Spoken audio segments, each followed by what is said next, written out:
Good afternoon, everyone. I call this meeting on workforce and business development, finance and policy to order. This meeting, a hybrid meeting and remote, is being conducted to pursuant Rule 10.01. This meeting can be viewed on the House webcast.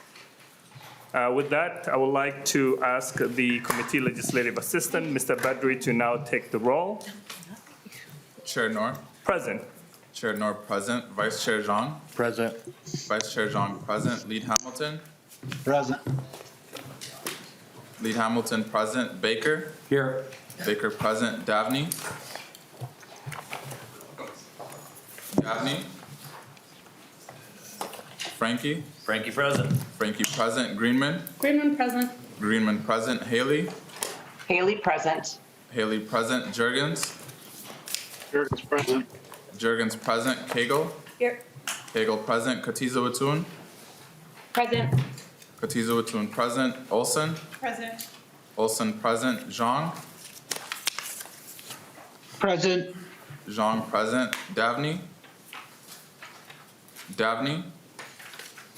Chair Noor, we have a quorum. Members, there's a quorum present. I just wanted to remind everyone, if you have got phones, you need to put it on silence for members because the mics can pick up everything. And if you're online, please make sure you're muted. I will now entertain a motion to approve the minutes for March 30th, 2022. I see Representative Baker moves the approval or the adoption of minutes for March 30th, 2022. Any discussions? See none, all those in favor, please say aye. Aye. Opposed? Aye. See none. The minutes for March 30th, 2022 are now approved. Members, as we have done this work collectively, this is a moment in time that we want to make sure that we present a strong bill. And this bill that we are presenting to you today for informational hearing will have a walkthrough from our nonpartisan staff. We're all looking for a whole all-hands-on-deck approach when it comes to sustainable, equitable recovery. We know that many businesses have been hit hard by the pandemic. We know that many workers have been hit hard by the pandemic. We want to have a good bill, and this is a conversation that will get started today. And with that, I'll turn over to the House. Do we start with fiscal analyst? Yeah. All right, we'll start with House Fiscal Analyst Ashley Ang. Welcome to the committee. Please proceed with your presentation. Hi, thank you. I'll share my screen. And members in the hearing room, please refer to the paper as it might be easier to see. Can you see the screen? Yes, we can. Okay. I am referring to the workforce omnibus columns. And we'll start with line 4, total general fund spending in fiscal year 2023 is $179,889,000 and $20,500,000 in the tails. Looking at line Ms. 7. Ang, if you can speak closer to the computer so that we can hear clearly. Oh, yes. Is that better? A little bit better. Looking at line 7, there is a cancellation of workforce housing grant remaining funds, which is a revenue of $889,000 in fiscal year 2022.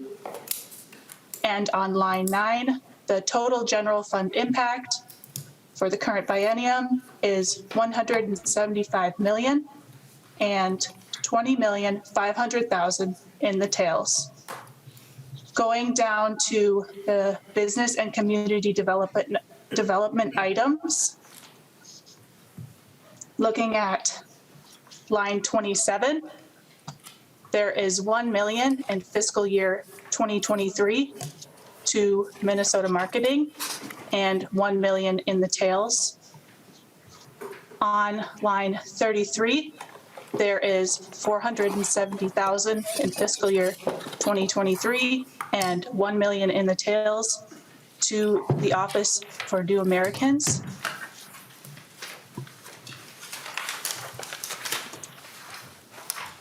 Down on line 42, there is $20 million in fiscal year 2023 to the Main Street Economic Revitalization. Lines 44 and 45 are a policy change that allow access to federal funds. On line 47, there is $45 million in fiscal year 2023 and $6 million in the tails for Spark small business loans. On line 48, there is $25,230,000 in fiscal year 2023 towards targeted community capital projects grants. On line 49, that is the canceled funding that of $889,000 in fiscal year 2023 towards targeted community capital projects grants. On line 50, there is $20 million in fiscal year 2023 and $2 million in the tails to the Emerging Developer Fund. On line 51, there is $7,500,000 towards Canadian Border Counties Economic Relief Business Grants. On line 52, there is $35 million to Pandemic Relief Business Grants. On line 53, there is $800,000 in fiscal year 2023 towards Enterprise Minnesota. On line 54, there is $2 million in fiscal year 2023 towards the Center for Economic Inclusion. On line 55, there is $1 million in fiscal year 2023 towards the Coalition of Asian American Leaders. On line 56, there is $2 million in fiscal year 2023 towards the Women's Foundation of Minnesota. On line 57, there is $5 million in fiscal year 2023 and $7 million in the tails towards small business partnership grants and technical assistance.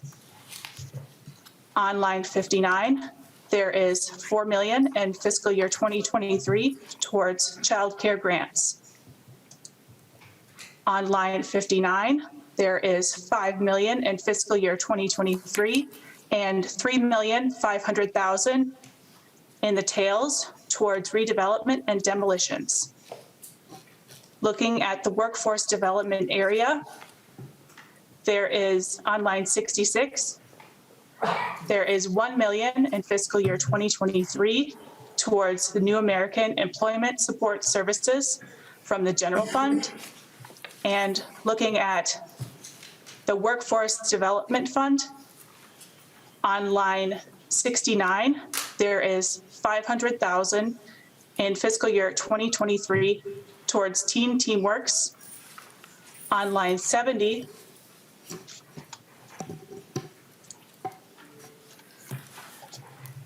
there is $20 million in fiscal year 2023 towards local workforce board grants.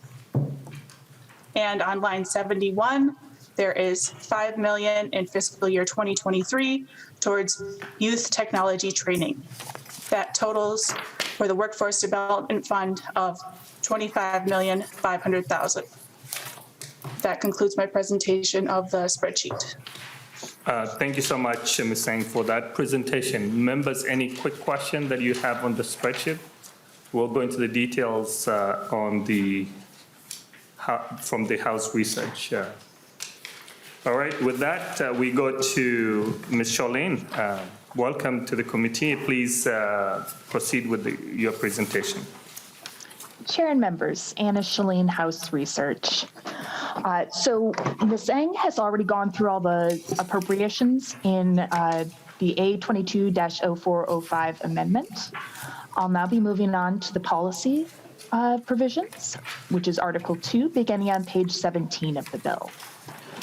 Section 1, starting on page 17, line 14, sets default expiration dates for mandatory reporting requirements if those are not already set in law. This requires that the commissioner submit to the legislature a list of all reports that would expire in the coming calendar year under this new rule. Section 2, on page 18, line 2, creates the Office of New Americans to support immigrant and refugee integration. The first two sections are both from the governor's bill. Section 3, starting on page 20, line 23.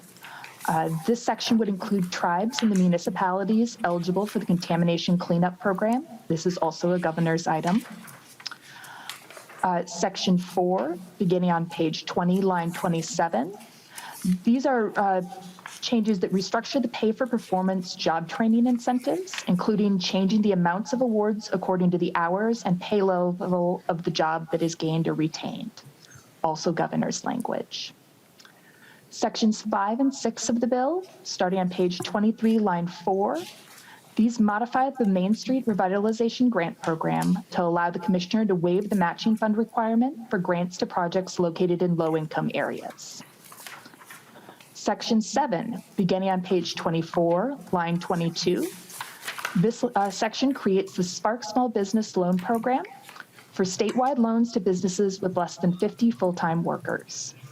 It is run through the community development financial institutions and nonprofit lenders and establishes revolving loan funds. Sections 8 and then section 11, beginning on pages 27, line 22, and 31, line 3. These are changes that allow the state to take equity positions in new businesses and to distribute federal funds from the U.S. Treasury without it being a business subsidy. These two sections are also from the governor's bill. Section 9 and Section 18 on pages 27, line 29, and page 40, line 22. These make modifications to the Targeted Community Capital Project Grant Program to increase the maximum grant from $1,500,000 to $3 million and repeal the application of requirements under Chapter 16. Those are the requirements that usually apply to state-funded capital projects. Section 10, beginning on page 28, line 4, this section creates the Emerging Developer Fund Program to make loans to less established developers from targeted groups to pursue development projects intended to reduce racial and socioeconomic disparities. This language is based on House File 2976.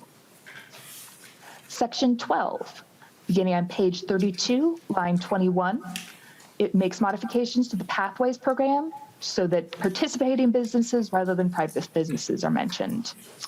This is a governor's item. Section 13, beginning on page 33, line 13, makes a technical change to the Dislocated Worker Program, again from the governor's bill. Sections 14 and 15 on pages 34 and 35 make technical changes to the Uniform Outcome Report cards, including removing program cost reporting items, again from the governor's bill. Section 16, beginning on page 36, line 16, this section creates the Canadian Border Counties Economic Relief Program, where foundations will make grants to businesses harmed by the closures of the Canadian border and the Boundary Waters canoeing area. This language is based on House File 2811. Finally, Section 17 on page 38, line 7, creates the Pandemics Relief Grants Program to make grants statewide through a lottery to businesses with less than 50 full-time workers in certain industries. And this is based on House File 4522. That is the policy provisions in this bill. Thank you so much, Ms. Shelton. Any question on that presentation? See none, I'm sure many members have good questions. So this is the D amendment to House File 4355. And for Lead Hamilton. Thank you, Mr. Chairman. Yeah, I had my hand up there. Thank you, Mr. Chairman. Either to the fiscal analyst, or I guess this would be a question directly to the fiscal analyst. Could you remind us what the budget was that we passed last year when we agreed on the state budget to fully fund government. Could you just remind us what that was again for this committee? Lead Hamilton, can you be more specific? Are you asking for the total budget that we passed last year? The total budget and how much of that was increased in funding last year before this additional 180 million proposal. Ms. Eng, do you have the final appropriation that we passed last year? One moment, please. Thank you.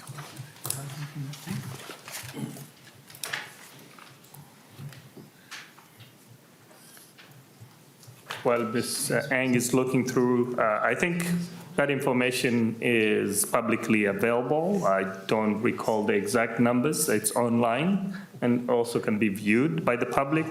Yes. Ms. Eng? Yeah, total general fund spending in fiscal year 2023 was $123,108,000. Lead Hamilton. Okay, thank you. Thank you, Mr. Chairman. Thank you so much. Members, I just wanted to remind you the amendments to the DE are due by 1 p.m. filing tomorrow, but we can talk more about it. But that's the deadline for the amendments to the DE. Any further questions from members before we proceed with testimony from the department? We'll start with Deputy Commissioner Majors. You can all come up. There are 3 seats there. So welcome to the committee, and I think this is your first presentation in front of the committee, so we will not ask you to bring treats for us. I'll be next meeting. No worries. So welcome to the committee. Please introduce yourself for the record and proceed. Good afternoon, Chair Noor, and Good afternoon. members of the community. Deputy Commissioner Mckinnon, welcome. Thank you. I'll kick off this testimony here this afternoon. I'm Kevin Mckinnon, Deputy Commissioner of Economic Development at DEED. And on behalf of DEED, I want to extend our thanks to you and to the members of your committee for your hard work in putting together this omnibus bill. With regard to the Governor Walz and Lieutenant Governor Flanagan's budget to move Minnesota forward, most central to this committee's focus is the economic plan to build Minnesota's economic success by investing in students, workers, communities, and small businesses, all of which critical components that made our state's economy strong in the first place. Today, I'll highlight some of the areas of DEED's support and some of our concern. So thank you for making important investments in key areas that will support an equitable recovery, such as establishing and funding the Office of New Americans, additional supports for the Main Street Revitalization Program, a marketing campaign to market the state of Minnesota to businesses and potential workers, and increased funding to provide grants to organizations that provide small business assistance. It's clear you kept principles of equity at the center of your budget, and these are the kinds of investments that Minnesota should make now to grow our economy. There are some key programs in the governor's bill that were not included in the omnibus bill related to economic development that I would urge that you consider as we move forward, including Launch Minnesota, our state's small business startup program, and investments in electric vehicle infrastructure for our businesses to help accelerate our transition to a green economy. In the letter DEED submitted to the committee today, we also called out specific areas of concern that the committee should address to improve the bill. This includes extended timelines for the Main Street Economic Revitalization Grant Program, the Pandemic Relief Grant Program, and redevelopment grants. Language also tied to the Spark small business loans and redevelopment grants, technical and staffing concerns tied to the Emerging Developer Loan Program, and administrative issues tied to the Canadian Border Counties Economic Relief Program. Finally, I appreciate that the governor's recommended policy changes were included in the House Omnibus bill, including access to the State Small Business Credit Initiative funds and our letter shares recommendations on how to make those funds more widely available. Now I'll turn it over to my colleague, Mark Majors. Deputy Commissioner McMajors, welcome. Please introduce yourself for the record and proceed. Thanks, Deputy Commissioner Mckinnon. Good afternoon, everyone. Mr. Chair, members of the committee, my name is Mark Majors, and I am the Deputy Commissioner for Workforce Development at DEED. I have a brief statement, and then we'll take questions. Workforce challenges are the most pressing concern we hear from businesses as they seek to find workers across employment sectors. It is good to see the committee has shared commitment to making investments in tech jobs pipelines for youth, even if that commitment is smaller than we had perceived it to be. However, I would like to emphasize our concerns that the House bill, Omnibus bill, does not entirely make other investments in growing our workforce recommended by the governor, including investments in adult technology reskilling training, funding for clean tech workforce training, and resources to modernize DEED's workforce tools. These priorities were carefully put forward after full review of gaps in the agency's toolkit to address modern workforce challenges. And we're concerned about our ability to deliver the excellent and pressing workforce development services our state needs without funding for these priorities. While you're closing, we know there's different ways that you can actually fund programs. We do believe, though, a competitive grant process is the best way to move forward and more preferable to scale much more effectively to meet the moment in our economy. I appreciate that the governor's recommended policy and language changes were included in the House Omnibus bill, including language around pay for performance, the definition of displaced homemaker, and the changes in definition for the uniform report card. DEED also noted some technical issues in the letter that was presented earlier, and I appreciate your attention to those details. Thank you for the opportunity to appear here today. Congratulations on putting together your Omnibus bill. We know the committee has challenging work ahead. DEED is committed to working with you, and we thank you in advance for your consideration and feedback. Thank you so much. Members, any questions? I see Representative Baker. Mr. Chair, thank you. To Mr. Mckinnon, I wanted you to go back, if you could, about the, and I missed part of what you said about the Northland language that was in here. Your concerns were what again? I think it was the borderland support for businesses up there. What was your concern again? Deputy Commissioner McKinnon. Mr. Chair and Representative Baker, our concerns with the Canadian Border Program were around administrative challenges. We are going to be working with a number of counties, I don't recall how many, and I believe it was 1% or so in the bill. Standard is 5%. We don't usually take 5% on the economic development side. We're closer to less than 3%. So that was one of our concerns that we raised. Mr. Chair, just so it was about the administrative fees that you could sort of hold it to use with your support to that program. Then I just maybe missed that part of it. So thank you. Appreciate that. Thanks. Any further questions? Just wanted to appreciate the two deputy commissioners for your presentation. We've got a lot of work to do. I know this is something that we're aspiring to do compared to others who don't even want to invest in small businesses. We are committed to support small business. We're committed to supporting workers. We're committed to creating reskilling, upskilling, and next skilling. This bill reflects those priorities, and I look forward to working with both of you and the department. So thank you so much for your presentation. Thank you, Mr. Chair. Mr. Chair.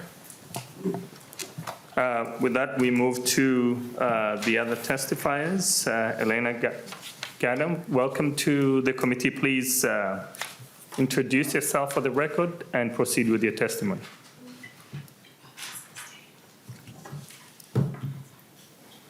Chair Noor, members of the committee.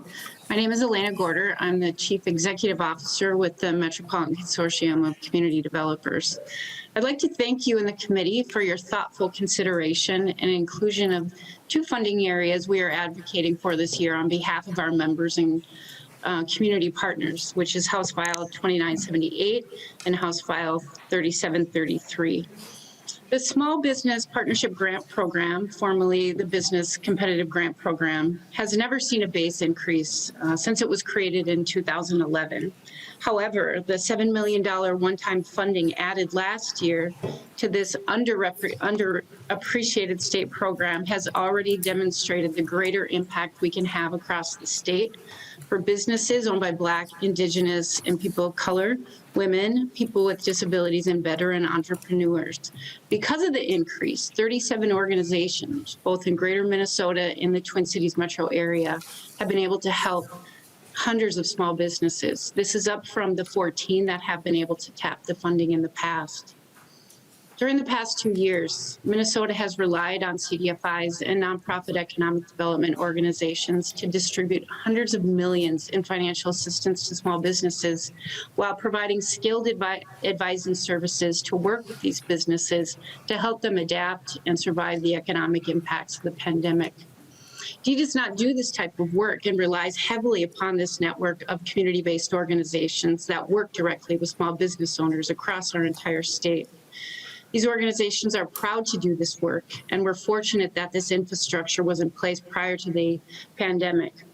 But as our organizations are being asked to take on increasing responsibilities and fill roles where the state cannot, funding to support this work isn't growing. I know the state focuses a lot on how they can support big business that defines our economy, but the network of technical assistance providers focus on small businesses that define and support the communities that we call home. Think of the grocery stores, the childcare providers, pharmacies, coffee shops that we all use and visit every day. They often turn to us for guidance on how to adapt and even grow during the often rapidly shifting economic climate. The additional base funding for technical assistance through the Small Business Partnership Grant Program will be a game changer for small businesses for years to come. We're also thankful for the inclusion of funding to support shared ownership models in the committee's bill through the SPARK program. As you heard in committee on March 21st, many entrepreneurs and small business owners across the state face barriers to accessing financing for traditional businesses, which is why shared ownership models present a viable solution to some of our state's greatest economic needs. However, there's no funding that's currently targeted to this type of business. Some data. In Minnesota, we have 52,000 businesses that are owned by baby boomers, and 85% of these businesses do not have a succession plan. The loss of these businesses will shake our economy and impact close to 600,000 jobs. 600,000 jobs. In Minnesota, transitioning even a portion of these businesses to an employee-owned model could secure our economic stability for our state. A powerful statistic. Nationally, 30% of all U.S. businesses were owned by its workers. Median Black household wealth would increase from $24,000 to $106,000, and average wealth of the bottom 20% of all households would quadruple. That's a game changer. These models have been shown to be particularly successful in BIPOC and low-wealth communities, as a recent survey by the Democracy at Work Institute showed that of newly formed worker cooperatives, the majority of worker owners were BIPOC. So in summary, the financial resources in House File 4355 have the potential to change the landscape of business in Minnesota. They will grow and retain business and jobs, increase private investment, and even most importantly, close the racial wealth gap. So before I close, I'd like to thank Chair Noor, Vice Chair Zhang for carrying these bills, and all of the members of the committee and staff for your hard work. Thank you for the opportunity to testify. Thank you so much for your testimony, particularly speaking on the SPAC Small Business Loan Program, which is a revolving loan for 5 years meant to support small businesses, and also including the community shared ownership, which we are putting up to $600,000 that is available as a revolving loan. This is a significant investment to reignite development in many places. So the next person to testify is Peter Mclaughlin. Welcome to the committee. Please join us and proceed with your testimony.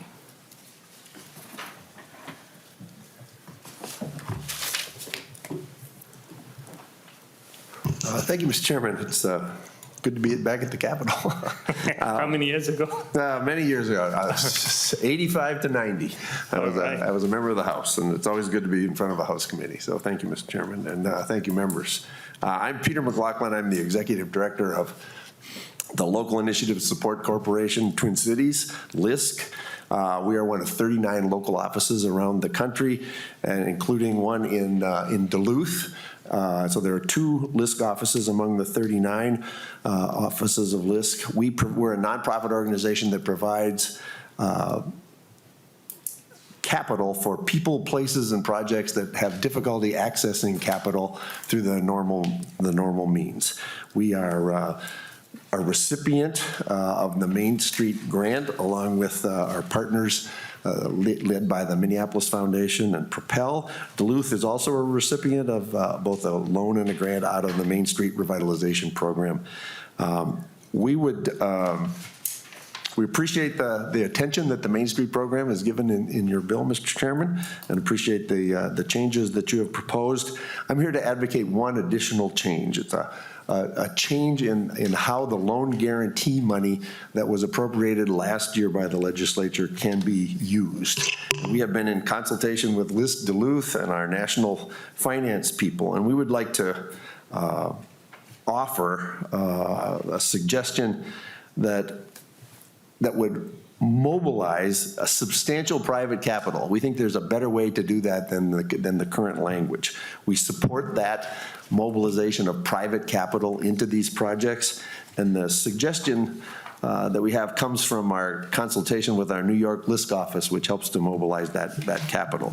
The current design does not provide significant credit enhancement, the loan guarantees in the program. By credit enhancement, I mean ways in which the state funds could help elicit additional private capital or reduce the interest rate on the private investment that is made available. These are both critical to the success of this program. We're advocating the following changes in the loan guarantee provisions that exist in the law. We're asking that you create a second optional mechanism for using the loan guarantee funds. The existing mechanism would still be in place, but we're asking for a second mechanism. Make this second mechanism retroactive to cover the grants that were provided by the legislature last year. So we're not asking for new money, but we want to have a different way of deploying the existing loan guarantee funds. 3, we would ask that you permit the loan guarantee funds to constitute 20% of any Main Street revitalization loan package. So they'd be a part of the loan package. And 4, that you make the state loan guarantee funds subordinate to the other loan capital in any given loan package. So this would provide what we call first loss protection. And by that, we mean that in the event of a default, repayment would first be applied to the private capital and then to the state loan capital, so that it's a buffer again for the loss by other investors. And by being a buffer, it then brings out additional private capital that can be deployed for these projects, and it brings it out at a lower rate of interest than was otherwise provided. We've successfully used this model using Hennepin County funds as the first loss funds in financing 6 property acquisitions by community partners in some of the areas in Minneapolis that are in recovery. There's a 7th financing that's already been approved by our LISC credit committee.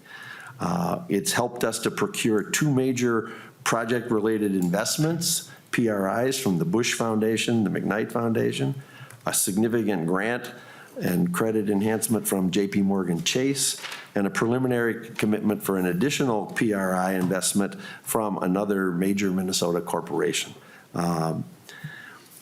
In addition to that, LISC itself has provided half of the funding, half of the financing in these projects as well. We continue to do that. And there are multiple projects still in the pipeline. So, Mr. Chairman, those loans have gone out, the 6 that I've described to you and the 7 that's in the works, those have gone out at a 2.6 to 2.75% rate of interest. So they're very favorable rate of interest, and that's what we're trying to do, is to use the state funds in a way that would provide additional private investment by allowing the use of the existing state loan guarantee funds to be activated as a part of a loan in a loan package, and that in that way, we think we could continue to make these investments and bring private capital in. We applaud the legislature's intent last year in trying to bring forward private capital. What we would like to do, though, is to create a better mechanism for the use of the money that you set aside last year. So, Mr. Chairman, I'd be happy to stand for questions. Members, any questions?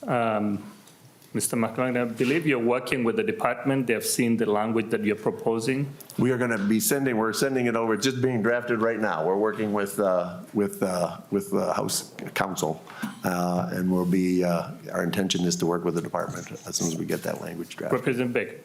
Thank you, Mr. Chair. Mr. Mclaughlin, if you could share with us, again, List has a history here in the state and certainly in probably the metro more, and again now developing in Duluth.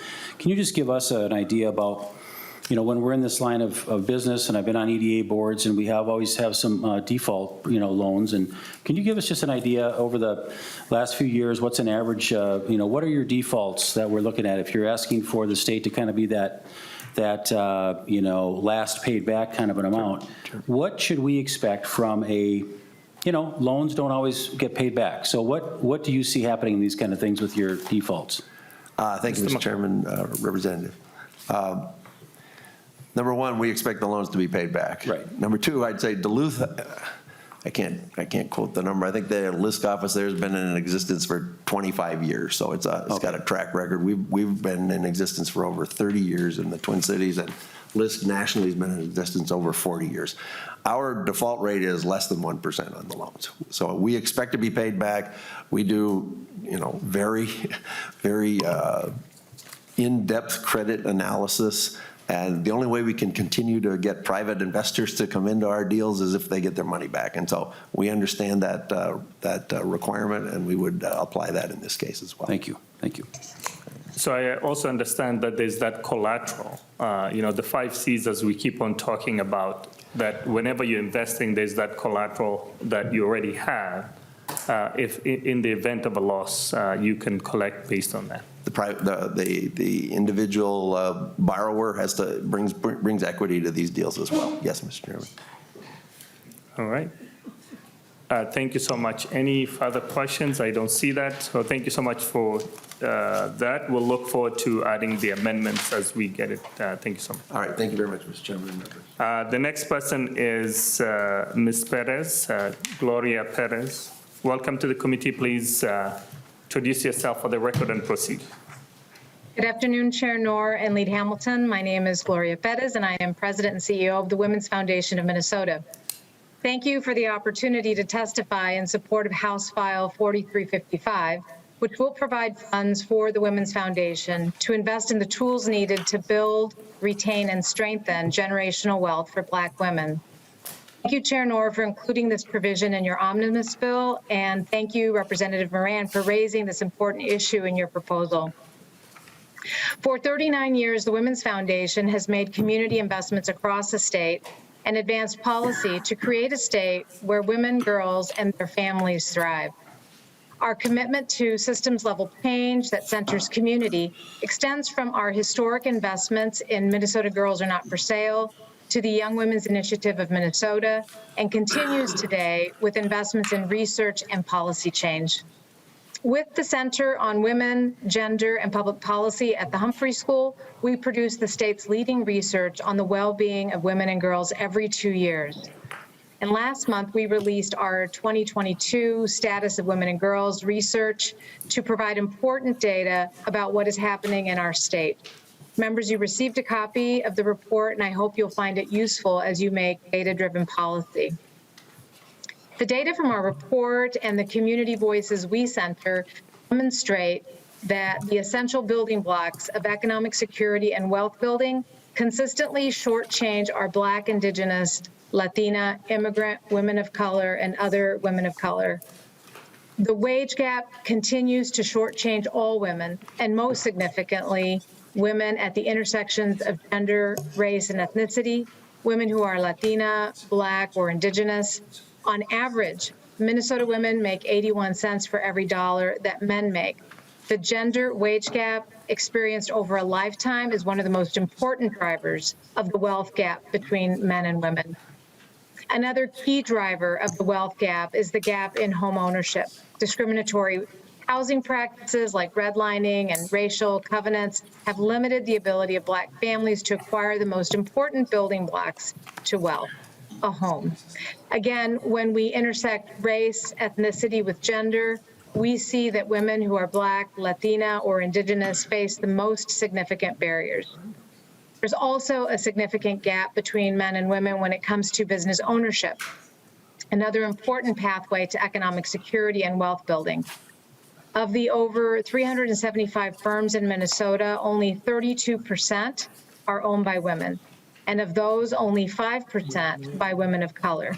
If we are to address the significant gaps in wages, home and business ownership, and wealth, we must take direct action. The Women's Foundation of Minnesota has experience with investments to tackle these issues with this grant. Since 2018, the Women's Foundation has invested directly in young women entrepreneurs with our Innovator program. When I had the opportunity to testify 2 weeks ago, I shared the story of Hilal Ibrahim, who has used her Innovator grant from 2018 to source materials and create handmade hijabs and henna by and for Muslim women. Her business and company have grown, and now her high-quality, fashionable hijabs and headscarves are sold in Nordstrom stores. And this is just one success story of what happens when we invest in women and their capacity to build their own financial futures. The bill before the committee will provide important investments in Black women's financial capacity and empowerment. Investing in women benefits children, families, and communities. Building wealth is key to financial security for generations to come and a more prosperous Minnesota for everyone. So thank you for the opportunity to testify today. Thank you so much, Ms. Perez, for your testimony. The next person is Kenya McKnight Ahad. Welcome to the committee. Please introduce yourself for the record and proceed. Hello, can you hear me okay? Sorry about that. Yes, we can hear you. Okay, thank you. Kenya McKnight Ahad, President, CEO of the Black Women's Wealth Alliance. Thank you, Mr. Chair and committee for hearing me. It's so wonderful to hear about all the different initiatives that came before me, and I'm in 100% support of all of them. I think this is an opportune time to make these extraordinary investments in our community across the state.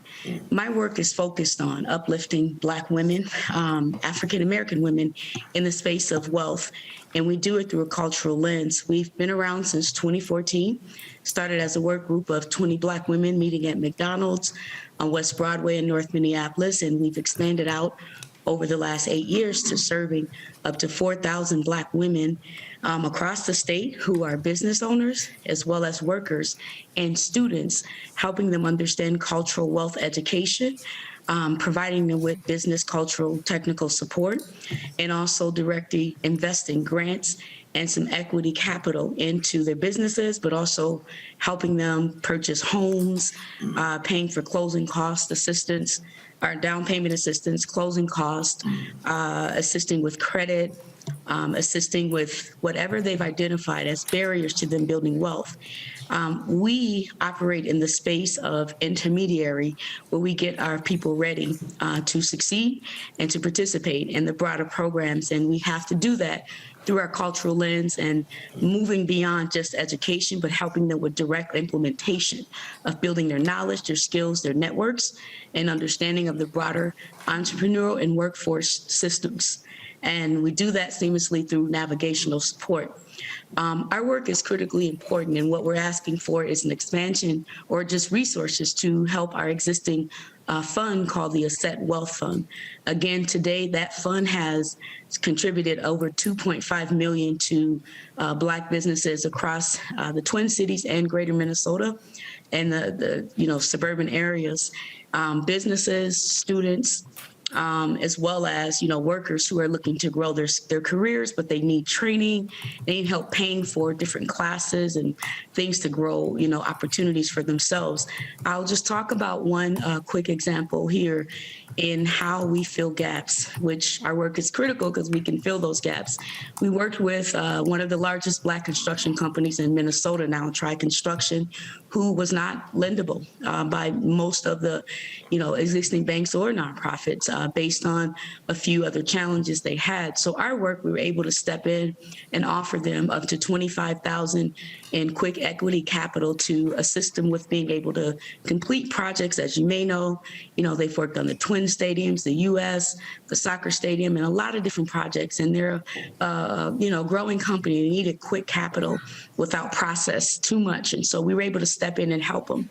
And then in that, we were able to facilitate over $750,000 worth of lending by pulling together over 4 CDFI nonprofit lenders. And we worked with them seamlessly for 8 months to build their vision for how they want to grow their company over time, and to, work with the lenders on how to invest the $750,000 and to help them with a repayment strategy, which they're doing very well today. And so that's just an example of some of my work. Some of you may have heard the testimony of Tamika Jones from Lipperstein in the last committee meeting, another business, and know that we were able to step in and help out with her growth and expansion. And now she's having a grand opening, which I hope you attend on the 15th of April. So our work is essential, and supporting our fund helps us continue to fill the gaps for our community, which is critical. We are the only Black woman-owned, led, and focused institution on wealth building and economics. And again, it's more than education for us. It's about walking our people through the process, but also directly stepping in to invest in their ability to succeed. Thank you so much for listening, and here for any questions you may have. Thank you so much. The next person on the list is Tao Mi Shong. Welcome to the committee. Please introduce yourself for the record and proceed. Good afternoon, Chair Noor. My name is Tao Mi Shong, and I'm the Executive and Network Director of the Coalition of Asian American Leaders, also known as CAL. We are a cross-sector, cross-ethnic, and cross-generational network of over 5,500 Asian Minnesotan leaders throughout the state of Minnesota, reaching as far north as Thief River Falls and as far south as Worthington, with a significant number of folks in Minneapolis, St. Paul Park, and Cottage Grove. I'm here today to express my strong support for House File 4355 and to thank the chair and members of the committee for including funding for Asian Minnesotans to address the economic challenges facing our frontline workers, small businesses, and nonprofits. As you've heard me testify before, Asian Minnesotans have been hit hard by the impact of COVID-19 and the disturbing rise of violence directed at Asian Minnesotans. CAL released a report last year which illustrated the severity of the COVID impact on Asian Minnesotans. Asian Minnesotans make up only 5% of our state's population, but we made up 8% of the COVID ICU cases and 6% of COVID deaths in 2020. The significant number of deaths in our community have serious economic consequences for Asian Minnesotan families, nonprofits, and small businesses. As you've heard from many testifiers today, small businesses are often the lifeblood of many communities. This is the same for Asian Minnesotans. And our Asian Minnesotan small businesses continue to struggle, while some have been able to rebound from COVID-19. During the pandemic, CAL conducted a survey of Asian-owned small businesses and asked them about their experiences. And we learned a few key things, but I'm only going to cite a few facts. One is that 43% of small Asian-owned businesses were unable to pay their bills. 50% of small Asian-owned businesses had to reduce their business hours or temporarily close. And then 72% of Asian small businesses had either decreased or had no revenue at all. And then on top of this, many small businesses expressed that they had to restructure how they did business as a result of the increased incidences and threats of anti-Asian hate to their business as well as their employees. The small business owners we surveyed were very clear about the kind of help that they wanted and needed. They told us that direct legislative support is critical, as well as providing technical assistance, language access, and training to ensure that they could access government programs and grants to help them keep their businesses open. The funding in House File 4355 will allow us, CAL, to leverage our organizational strengths to build economic resiliency within Asian Minnesotan communities. CAL can leverage our grant management expertise, original research and data, and extensive network of leaders to support our small businesses and nonprofits. We have a strong track record of providing grants into our communities and are ready to put these skills and infrastructure to use. And I just want to close by saying thank you again to you, Mr. Chair, and the members of the committee for recognizing the urgent economic challenges facing our Asian Minnesotan communities. Thank you. Thank you, Tao Mui Xiong. The next person is Shep Harris. Welcome to the committee. Please introduce yourself for the record and proceed. Thank you, Mr. Chair. Shep Harris with Frederickson and Byron. And if you don't mind, Mr. Chair, I can stay within my few minutes of time, but I'm actually wearing 3 hats today, and so I'll be very brief. Should we start with the mayor?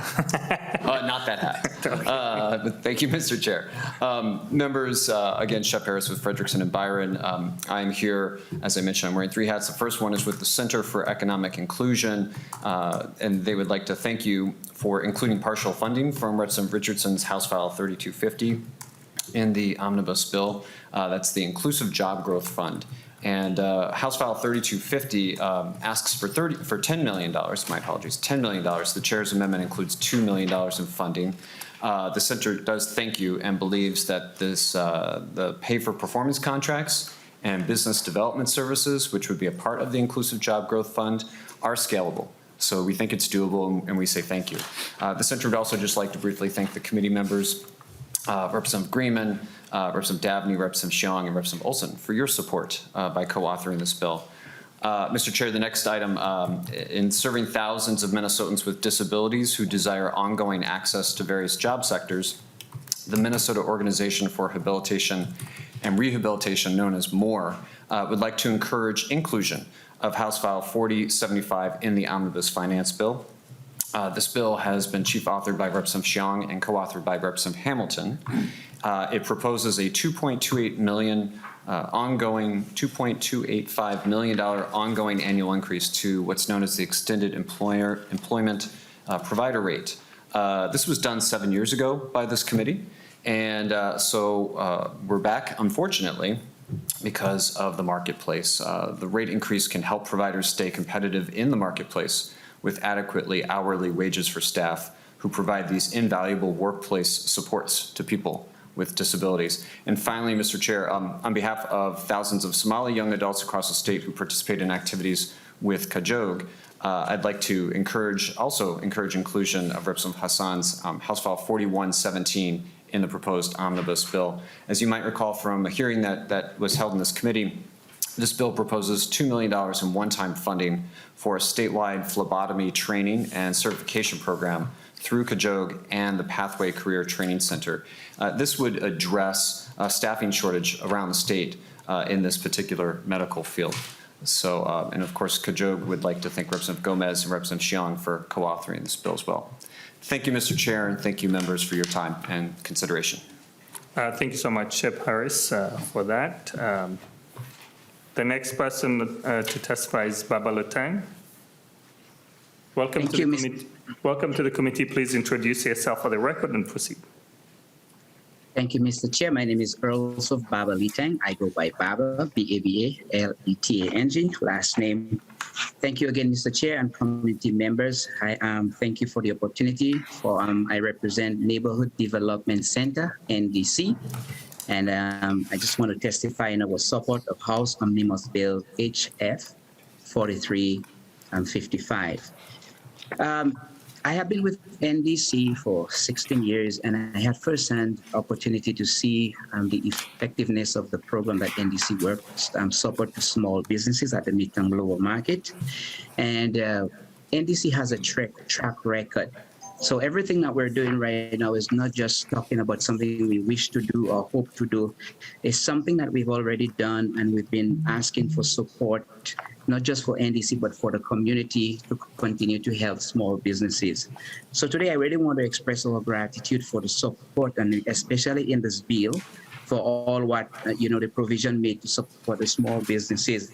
NDC's goal is to empower entrepreneurs with business knowledge and access to opportunity to develop successful businesses that bring them into the mainstream economy and jobs and revitalize their communities. So NDC is committed to going into communities and building communities from within. A lot of the businesses we work with, they have fewer than 10 employees, and many of them, they work along Twin City commercial corridors, and we also work with partners assisting small and micro businesses in greater Minnesota. So not just here, but we are also working in partnership with other partners in greater Minnesota. 88% of NDC assisted entrepreneurs are people of color. So we are very true to the mission of driving our whole economy up. And we want to thank you again for the support. Specifically going to the bill, NDC, we requested funding for lending, including real estate loans to help BIPOC entrepreneurs to purchase their own buildings. Because, we're talking about wealth building, and that's a very, very practical way that we can change that, that pattern where people can actually, from generation to generation, we see an increase in wealth building here. NDC, incubators, we also provide permanent affordable space on major commercial corridors, and we also support development of similar incubators in greater Minnesota. So what we have several incubators where we provide jobs and opportunities to help our small businesses. So we're very happy to see that. In the bill, we are also glad to see the priorities given to small business. For example, the Pandemic Relief Grant Program, which sets aside for businesses with fewer than 6 employees, as well as for BIPOC-owned businesses. We saw that in the bill, and we're very happy to see that. Technical assistance is also a major thing that NDC does. We have 4 pillars. We have our training class, we have our technical assistance, we have our incubators, and we also have our lending program.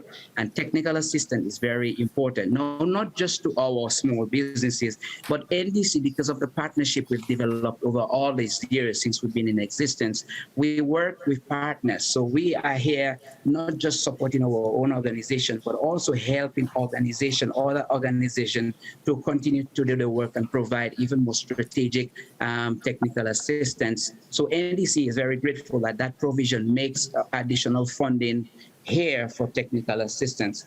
Obviously, we did not see NDC in a direct appropriation this year, but we are very grateful that many of our businesses, small businesses, are getting the help that they need.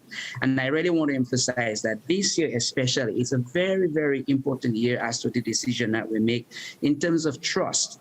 Now that we expect a lot of money in the surplus, I think that's a great opportunity to build in trust for small businesses. So in rounding up here, we also see, equitable access to capital, and we've heard our earlier testifiers talk about that. NDC try to maintain, integrity in our community, and we also want to make sure that the people that we work with, they are non-bankable. There's people that will go to a bank and they will not get loan, but we know that they have a dream. We know that they want to make Minnesota better. So what we do as an organization is to provide that funding to help them. And in this bill, I see a lot of provision for that. So today we just want to express our thanks, and we will continue to work more on the details. But today we just want to testify on our support of this bill, and to thank you very much for all the help that you've given to NDC and all our other organizations and the entrepreneurs that we work with. So Mr. Chair, I just want to stop here and say thank you for everything. Thank you so much for your testimony. The next person on the list is Lynn Shelton. Welcome to the committee. Please introduce yourself for the record and proceed.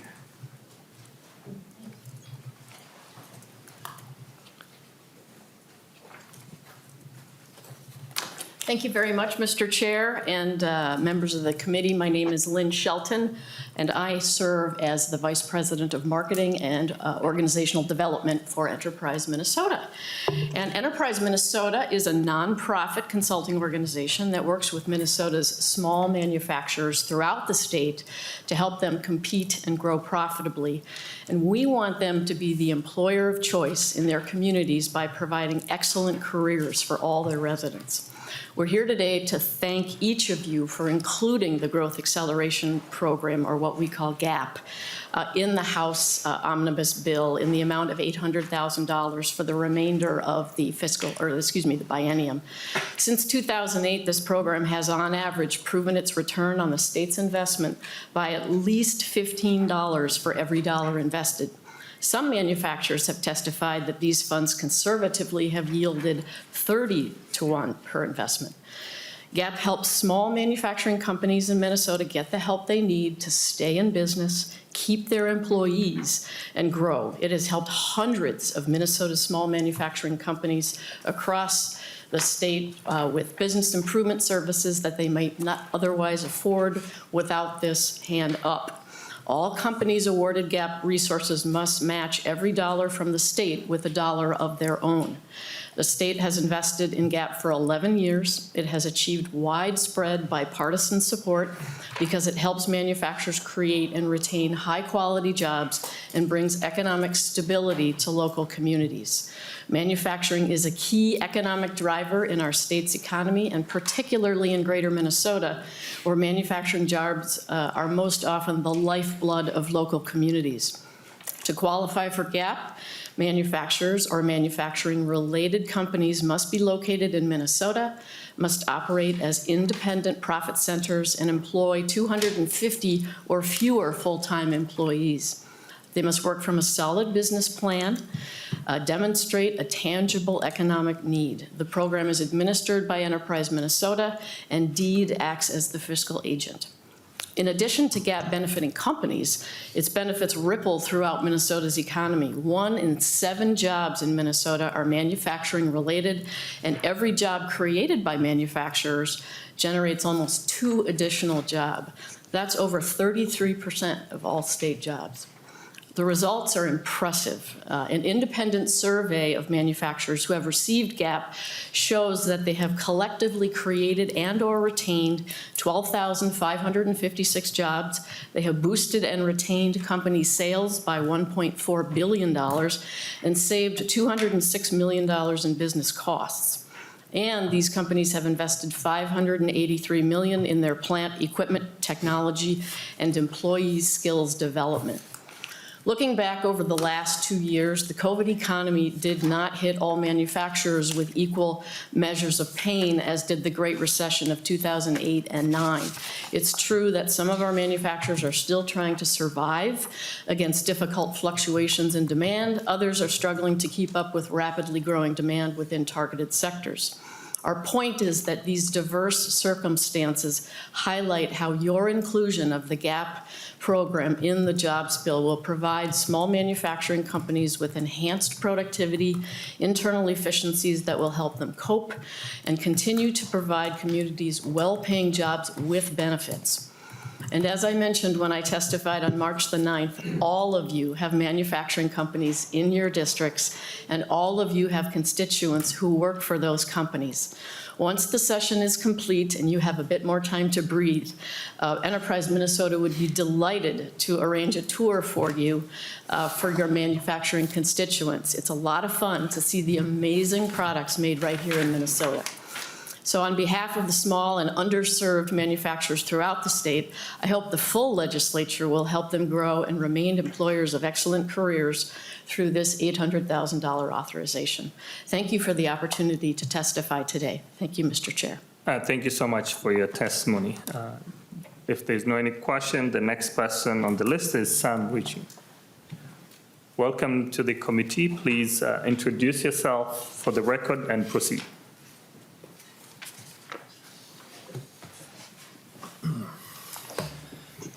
Thank you very much, Mr. Chair and members. My name is Sam Ritchie. I'm here on behalf of the Economic Development Association of Minnesota, a statewide association of over 400 public and private sector members. Can be pretty brief, Mr. Chair. We're here to say a hearty thank you for including supplemental funding for the redevelopment grant program. I think as members are well aware, that program has not been funded with its own base funding for several cycles in a row, and instead has relied on transfer authority from deed from the Minnesota Investment Fund, which we are appreciative of, both the authority and deed's repeated use of it. But for planning purposes and the certainty that comes with that base funding, we do prefer to have its own line item on the budget. So I want to thank you, Mr. Chair, for including it in your bill, and I would like to also thank Representative Cagle for authoring the bill in the first place. So thank you very much. The only things I wanted to highlight really are in your packet. There is a handout from deed that shows sort of the eye-popping return on investment that this program has garnered since with all the state investment it has received.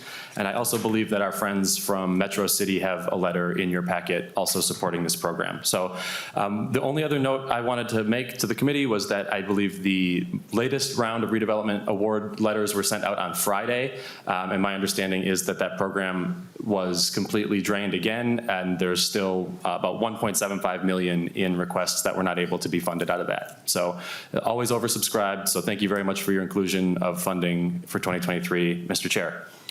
Thank you, Mr. Ritchie. So as I understand the program, usually it goes through the local government who initiate that process.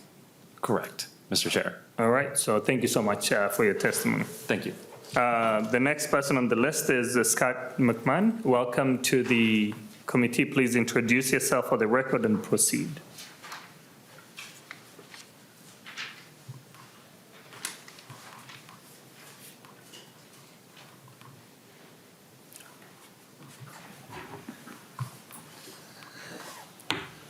Good afternoon, Mr. Chair, members of the committee. My name is Scott McMahon. I'm the Executive Director of the Greater Minnesota Partnership.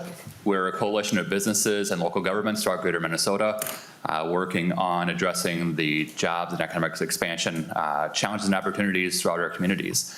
I'm here, there are a number of issues I can speak on, but today I want to speak specifically about the inclusion of the $4 million for the Deed Child Care Grant Program and the policy language regarding the initiative foundations and the child care money that they have received. Let me begin by thanking Representative Olson for carrying this legislation. These dollars have been critically important throughout Greater Minnesota and in the Metro in helping us address the child care shortage. As we face historically low unemployment rates throughout Greater Minnesota, when a business is looking to recruit new employees and they need to relocate in that community, if we don't have childcare, then we don't have those jobs happening. And so if we want to see economic growth in our communities, we need to do more to address the 40,000 childcare slot shortage that we have. And these dollars, as we've shown over the past 5 years that this program has been in existence, has done a remarkable job in supporting business expansion in the childcare industry throughout our community. So thank you for investing more resources in this program. I also want to commend you for including the policy language for the initiative foundations. We realized when they got their funding last year that they didn't have the authority to subgrant those dollars to partner organizations. And so they had to go through machinations to try and figure out how to contract with those organizations, which presents some challenges for this one. So this policy language will streamline their ability to provide their resources and services in our 6 regions. So thank you for including that language. Well, thank you so much, Mr. McMahon. We all know many women, especially mothers, who haven't gone back to the workforce because of the pandemic, and they're struggling, and hence our commitment to make sure that we invest in childcare in this committee. Thanks to Vice Chair Olson for her commitment to do so. So thank you so much. The next person on the list is Ms. Bendix, Carrie Bendix. Welcome to the committee, and introduce yourself for the record and proceed. Thank you, Mr. Chair and committee members. I'm Carrie Bendix. I'm the Executive Director of the Southwest Minnesota Private Industry Council and our Regional Workforce Development Board. Thank you for the opportunity to be here today. I'm speaking on behalf of the Minnesota Association of Workforce Boards in support of the House omnibus bill that provides $20 million in funding to the local workforce development boards to address the critical workforce needs in all 87 counties of Minnesota. Employer-led workforce boards are responsible for the strategic investment of the employment and training funding in their communities. Disinvestment in workforce funding at a federal level over the last several years has greatly impacted our ability to fully realize the strategies needed to address today's current challenges, including racial inequities and an unprecedented statewide workforce shortage. Local boards are hearing from employers daily that are in desperate need for workers, and they need help recruiting, training, and retaining their workforce, their talent. This is especially true for small businesses, many of whom were most impacted by the pandemic. The labor shortage is overwhelmingly the top challenge businesses are facing, and it is impacting their ability to maintain and grow their companies. On the job seeker side, Minnesota has unlimited opportunities in high demand and well-paying jobs, such as technology, healthcare, and manufacturing. It's our role to make sure everyone in the state has the same opportunity to enter these fields with the skills and training they need to make themselves competitive. As Minnesota's workforce system, local workforce boards want the ability to meet this moment. As you're all aware, the state's workforce shortage and racial disparities worsened during the pandemic. Local boards and their partners are working hard to address these critical issues, but can't do much more without more funding. Things we would do and we would focus on is conducting targeted outreach and marketing, focusing on underserved populations with supportive services and case management, working with our local partners in education, workforce, and economic development to innovate and to really address the local needs. And provide intensive services to employers to address the hiring and retention needs. When you invest in the local boards, you're not investing in a program, but in the entire workforce system that serves every corner of the state, including each of your districts. Help us meet this moment. And Mr. Chair and members of the committee, I also would like to just note that we'd prefer the funds come from the general fund, as appropriations taken out of the workforce development fund will impact the allocation for the state dislocated worker program. And we didn't want to lose capacity for current programming given the large need. Thank you so much for your time. Thank you so much for your testimony. Any questions or discussion? See none. Ms. Grottman, Jane, welcome to the committee. Please introduce yourself for the record and proceed.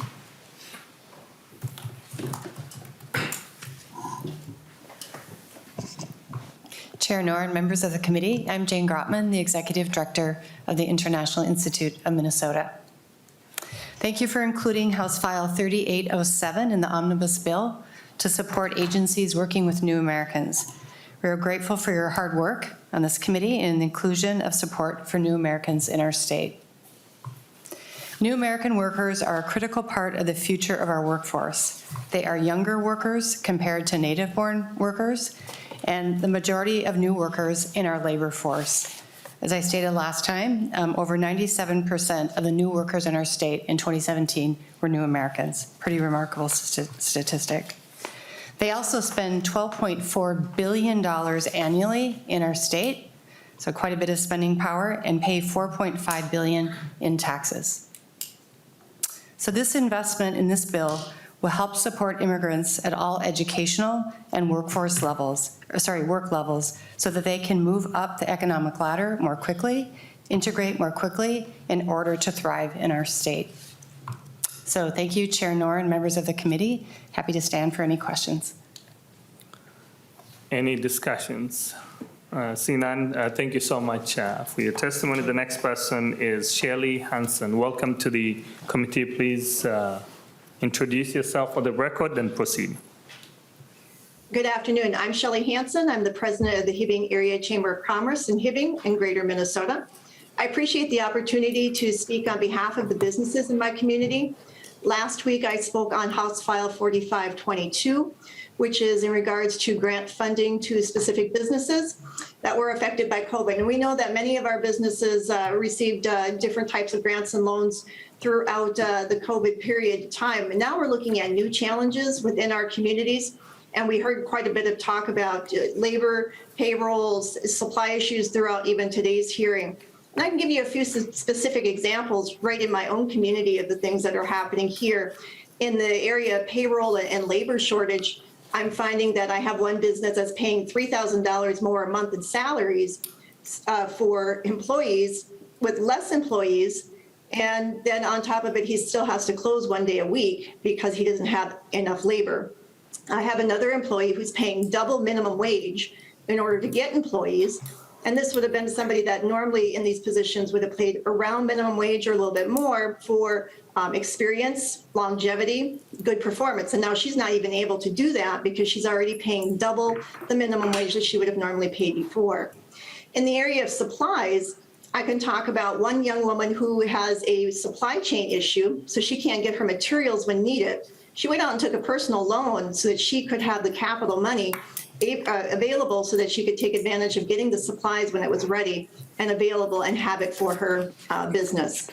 I have another business in my community as well who the supplies that she needed for her customers were right around $7. She's now paying $20. And so these costs have increased from payroll to labor shortage to supply chain issues. These are new things that our businesses are experiencing in 2022 and moving forward. So any help that we can help with our businesses in these areas is a good thing. We do know that our businesses are our communities, and our communities are affected by our businesses, and our businesses give back to our communities. So whenever we can support our businesses, we're supporting the residents and our communities as well. Thank you. Thank you so much for your testimony. Any discussion? See none. We'll now move to Mr. Wogsland. Welcome to the committee. Please introduce yourself for the record and proceed. Thank you, Mr. Chair, Lead Hamilton, members and staff. My name is Ben Wogsland. I'm the Executive Vice President for Hospitality Minnesota. We represent Minnesota's resort and campground, lodging, and food service industries here. This industry employs 1 in 10 Minnesotans, is a huge economic driver for our state, generating $16 billion annually in economic activity, and generates 20% of the sales tax. So is a fundamental part of both our way of life here in Minnesota, but also our economy. I want to speak to 3 things here today, Mr. Chair. Number 1, Hospitality Minnesota is in support of the grant relief to border businesses and those that were impacted by the closure of the border and the BWCA. We think that's pretty straightforward, and we appreciate the inclusion of Representative Eklund's bill here in the Omnibus bill. Number 2, we support the concept of the pandemic relief to small businesses here in Minnesota as well, the framework brought forward by Representative Sandstead. We'd strongly encourage the committee and the legislature more broadly to look at a much larger target for the grant relief program, however. As I testified last week, this industry has been the hardest hit economically in the state. We know from most recent survey data that we're not out of the woods in this recovery. 2/3 of restaurants saw lower than normal revenue in the winter quarter, and 1/2 of them expect lower than normal revenue here in the quarter coming up. Same with hotels. 1/2 saw lower revenue and 1/2 expect lower revenue. And over 1/2 of both restaurants and hotels do not expect to return to normal revenue until 2023. At the same time, they're experiencing higher costs. Inflation is hitting them significantly, supply chain issues, and other costs, as well as trying to pay down debt. We know that 2/3 of restaurants took on significant debt due to COVID over the last 2 years. We know that over 1/2 of hotels did the same. So we're in a situation where the legislature has a unique opportunity, in our view, to help speed and hasten the depth and the pace of this recovery for this really critical industry. For context, I would point out that in the state of Wisconsin, to our east, they've done about $900 million in direct grant relief to small businesses impacted by COVID. So we think that a larger investment, both increasing the total target, but also increasing the amount of grants is something that should be in strong consideration as we go forward, especially considering the $9 billion surplus that we have right now. We would also encourage this committee and the legislature to take a hard look at doing a relief program specifically that includes hotels and overnight accommodation. The state still has not stood up a program to directly help those businesses that were hard impacted by COVID. And we know from recent reporting that the Twin Cities area has one of the lowest occupancy rates, if not the lowest in the country over the last year. At least 24 suburban and exurban hotels are currently on a watch list for potential failure here. And there are challenges geographically around the state because so many of them took on debt and due to the COVID conditions. Again, we would point out to our neighbors to the east, they had stood up about a $93 million grant program in that state, and it was based on a per key or per room analysis to try to right size that program there and make sure they got relief to the places that it would be most helpful. So happy to work with the committee, you, Mr. Chair, and any other people that would be willing to look at both targets and the scope of that as well. Lastly, I would like to implore the committee to reconsider House File 3550, chief authored by Representative Baker. This is a bipartisan legislature that passed out of this committee on a unanimous basis, also passed the Higher Ed Committee on a unanimous basis, and would create an online hospitality training program that would be managed by the U of M Tourism Center. You'll remember hearing from Director Shinyi Chen over there, as well as an operator in the industry that's worked both here in Minnesota as a manager and in South Dakota, which the program is based on. Again, it's only $275,000 of seed money to create this online hospitality training program that we think could train up to 4,000 or more workers per year. We know that this industry is still down 32,000 workers from pre-pandemic levels. If you look at the total jobs deficit right now in private employers, it's about 100,000. So that's literally a third of the folks that are no longer in the workforce are probably represented by hospitality businesses. So many of the employees that have been brought back in over the last 6 to 9 months have been brand new workers to the industry and brand new workers in general. So they need training tools. They need these tools to be able to become efficient quicker, to be able to ladder up quicker in their career within the industry. And we really think this is a positive program. They've had wonderful success with it in South Dakota. And for such a small, in our view, investment, we think it could generate so much more economic revenue for the state through putting people to work and helping them get up and going. So I know the committee and the legislature has a lot of challenges. You guys have a tough job balancing all the needs of Minnesotans, but given how important this industry is, we appreciate your consideration on all three of those items, and I'd be happy to stand for any questions. Thank you, Mr. Chair. Any questions from members? Seeing none, thank you so much for your testimony, Mr. Wogsland. So we'll be in touch as we proceed with our process. So. All right, thank you. The next person on the list is Marie Ellis. Welcome to the committee, and I see Ms. Mortensen too. So please introduce yourself for the record and proceed with your testimony. Thank you, and good afternoon, Mr. Chair and members. My name is Marie Ellis. I'm the Public Policy Director at the Minnesota Council of Nonprofits. We were very excited when we saw the first version of the Omnibus bill that included a $50 million nonprofit relief fund. Unfortunately, that was removed in the DE amendment. And so we're here to talk about why we'd like to see that put back in. So I'd like to take a few minutes to talk about what the last 2 years have looked like for the nonprofit sector. Many of you are familiar with the nonprofit sector through your personal life and through hearing from nonprofits and committees. But you probably haven't stopped to consider the breadth of the whole nonprofit sector. Nonprofits that provide human services are often the first that people think of, and they're certainly a large segment of our sector. But we also use a much broader definition than the legislature when we talk about human services. We'd include in that category education and job training, services for veterans, services for seniors, and then what you normally might think of, hunger relief, emergency shelter, and things like that. I could go on, but I know committee's almost over. We've also got a lot of nonprofits that are not in the human services sector, things like historical societies, humane societies, faith-based nonprofits, nature centers, and environmental protection organizations. Since the beginning of COVID, my organization, the Minnesota Council of Nonprofits, has done 5 COVID impact surveys of our members. The most recent one was done in December 2021, so just about 4 months ago. And in each of those 5 surveys, the percentage of nonprofits who report seeing increased demand continues to increase.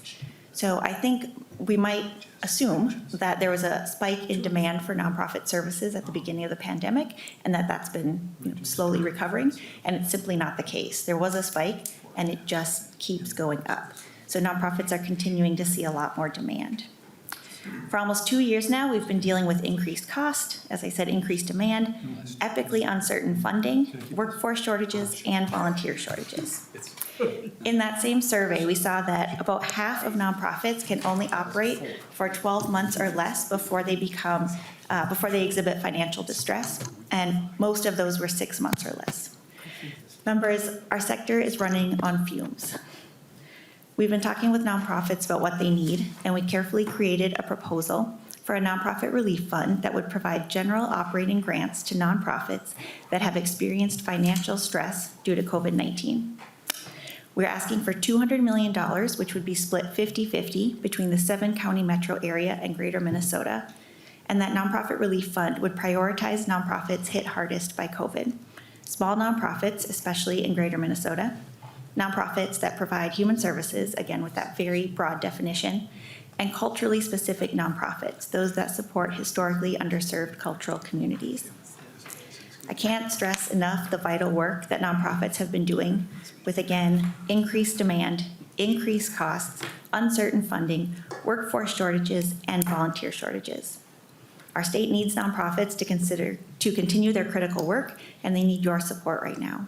Thank you. I appreciate the opportunity to share the importance of a nonprofit relief fund with you. Thank you so much for your testimony, Mrs. Mortensen. Well, Ms. Mortensen, welcome to the committee. Please introduce yourself for the record and proceed. Thank you, Chair Noor and members of the committee. My name is Katina Mortensen. I'm the Public Policy Director at the Minnesota Council on Foundations, and we represent Minnesota philanthropy and have more than 150 foundations across the state in our membership. I'm here today to build on Marie Ellis's testimony and to share our disappointment that the $50 million in funding for nonprofit relief was removed from this bill with the delete all amendment. I had previously planned to testify to thank the committee for the support, but I now come before you to help the committee understand why we were advocating for nonprofit relief in the first place, and that nonprofits have been largely overlooked in federal and state COVID relief packages.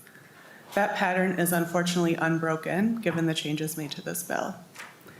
Despite the pandemic-related challenges and impacts nonprofits have faced, federal and state relief programs have largely excluded nonprofits and have not been designed with them in mind.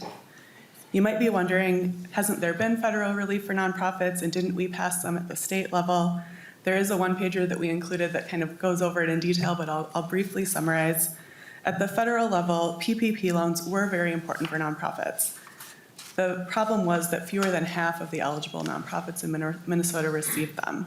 It's largely because the program was administered by the Small Business Administration and really designed for small businesses, so it wasn't a great fit for nonprofits, especially smaller nonprofits. At the state level, there have been a number of small business relief grants, and some of them have allowed nonprofits to be eligible, like the Small Business Relief Program through the counties and the Main Street COVID Grant Program. The challenge was that nonprofits, a very small slice of nonprofits were eligible, just those that earn revenue like businesses. So theaters or YMCAs, but many of the nonprofits, the types that Marie talked about, are not included in that definition. And I see that that same narrow definition is included in today's small business relief programs that were in the bill. In addition to the small business relief programs that had a limited amount of nonprofit eligibility, there are obviously state contracts with some nonprofit organizations on an individual basis for their work. It's important to keep in mind those dollars are restricted and function more like a contract for services. So that is categorically different than a relief program, where dollars are meant to reach a large number of organizations and to provide support for their recovery, for their health and stability, similar to the small business programs that have been offered.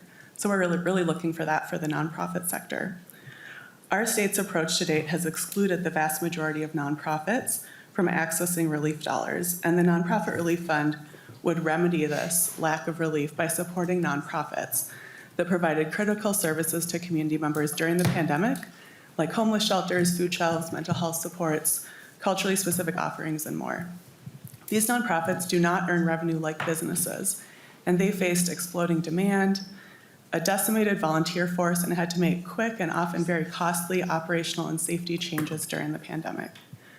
With nonprofits employing 14% of Minnesota's workforce, we know that a designated relief program actually designed for nonprofits and the unique COVID-related impacts they experienced is an important state investment.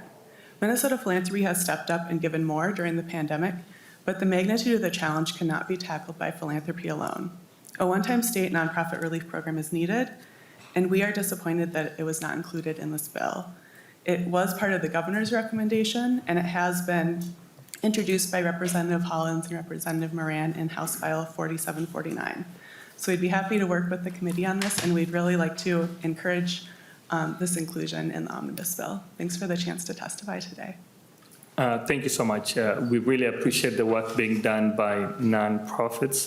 They have been really instrumental for the work that is being done. More than 10% of employees in the state of Minnesota work for nonprofits.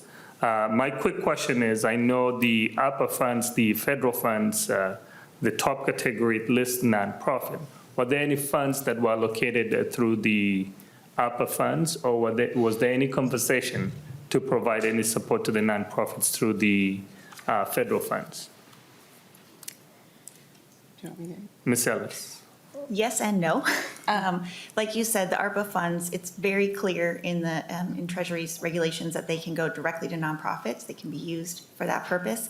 And there certainly was talk at the federal level about making programs specifically for nonprofits. Senator Klobuchar has the Work Now Act. I believe there are a few others as well, and none of them have gone through. Do you want to say anything about that? Yeah, Ms. no, Martin. that was all that I was going to say as well. Any further questions or discussion from members? Seeing none, we'll look forward to making sure that we provide support, because this is only mostly what we're using is general revenue. Nothing in the bill uses the federal funds. So there's more conversation that needs to be happening, and we'll continue to find pathways to support based on the guidance that we have from the ARPA funds, how it can be used. So thank you so much. Thank you. Thank you. Members, any discussion? In general, Mr. Chairman? In general, because this, we're done with testimony from the public. Thank you, Mr. Chairman. Lead Hamilton. Thank you, Mr. Chairman. And I don't know if my question was clear when I was remote, so I wanted to come over and ask it again. So if we could have the fiscal analyst.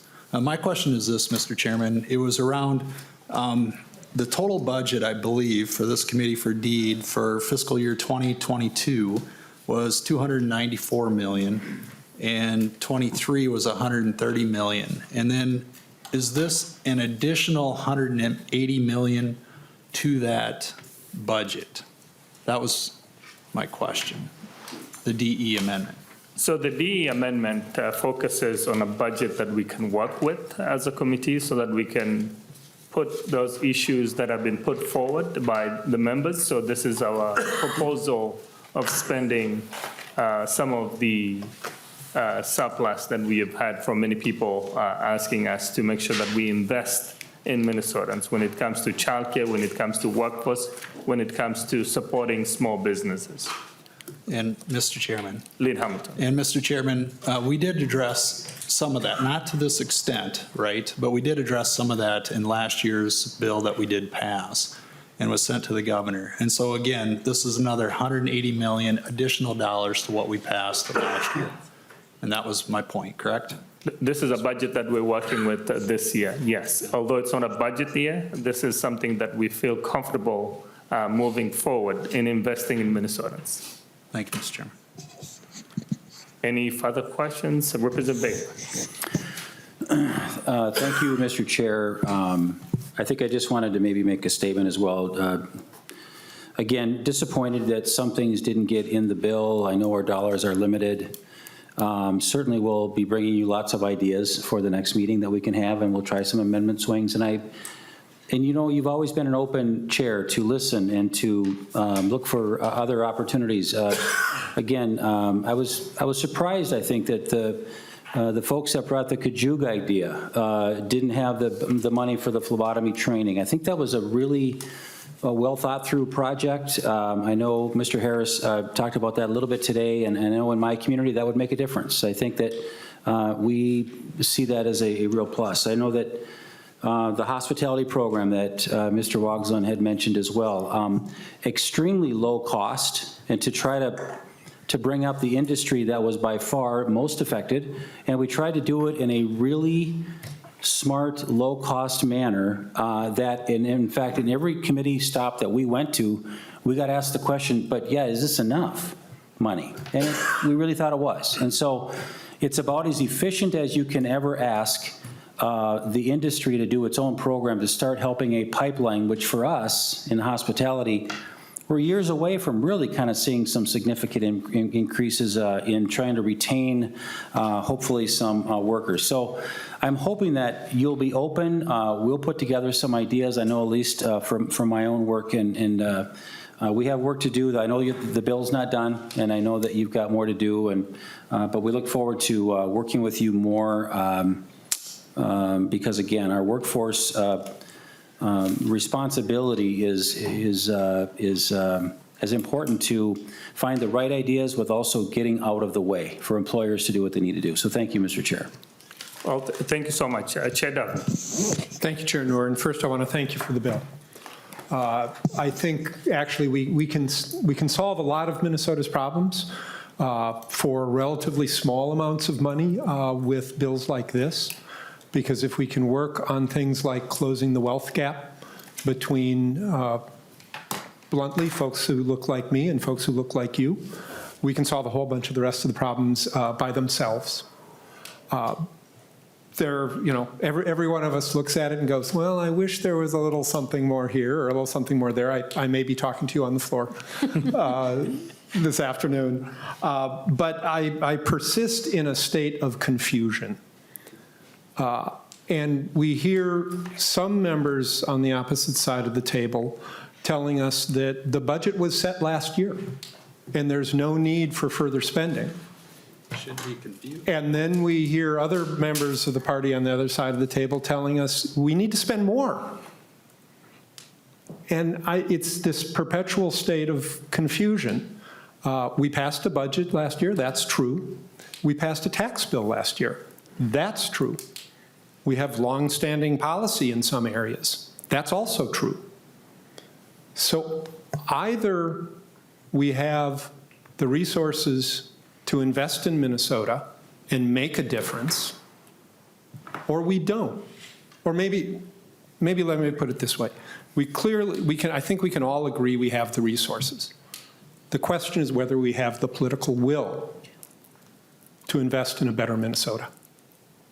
And in this perpetual state of confusion around that. Thank you, Mr. Chair. Thank you so much, Chair Duggan. Representative Frankie. Thank you, Mr. Chair. I'm just going to make a brief statement and just be done. I guess I don't get perplexed because I don't look at it as one side versus the other. We are all individuals. We all represent our own districts, our own views, and our own people. And we all have our own election certificates. So when it comes to party or this side or that side, I don't get confused because I address a person as a person. Thank you, Mr. Chair. Mr. Chairman. Lynn Hamilton for the final remarks. Thank you, Mr. Chairman. There shouldn't be any confusion. I was just pointing out a fact. We did pass a budget last year, and I rolled out what those numbers were last year for the biennium budget, and then I made a statement that this is another $180 million in addition to that. So there shouldn't be any confusion around that.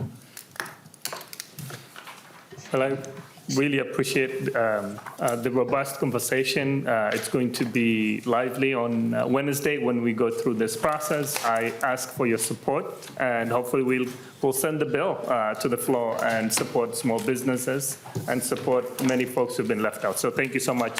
With no further agenda items on the list on the agenda, we are adjourned.